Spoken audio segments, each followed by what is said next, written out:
Have you ever wanted a cute hook on your wall, but you didn't want just something basic from the store? Today I'm going to show you how you can use a drawer pull to create a hook on your wall that is super cute yet functional.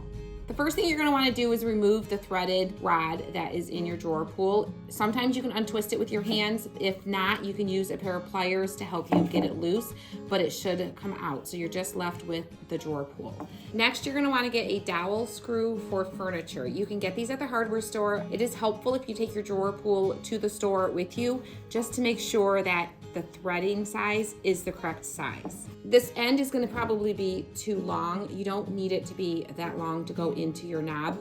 A fun trick is you can just take a couple nuts and screw them on, and the depth of those nuts is going to be about the distance that you're going to need, or you can just measure out about 1/4 of an inch, maybe slightly more, and we are going to use a Dremel to cut the excess rod off.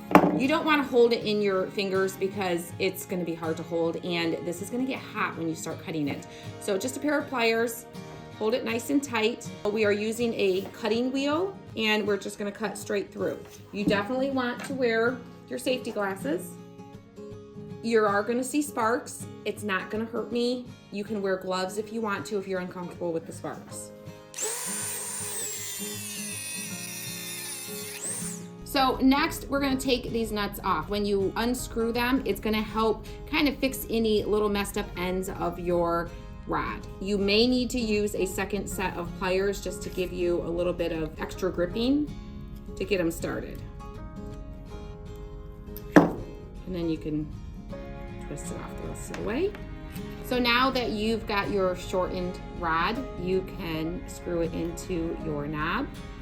You can use a pair of pliers to help you out if you need a little extra help getting it lined up and getting it in there nice and tight. And then now you have a knob that's ready to screw right into the wall. I'm just going to measure where I want my knob to go on the wall. Mark my spot, and then I'm going to drill a hole.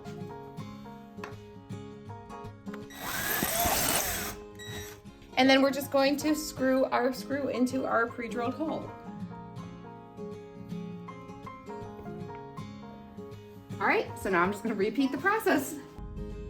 I've got all the hooks up. I've got some cute stuff hanging on them, and it's a great way to have something that's cute and functional for your home, your crafting space, wherever you need to hang stuff, but you don't wanna just use basic hooks from the store.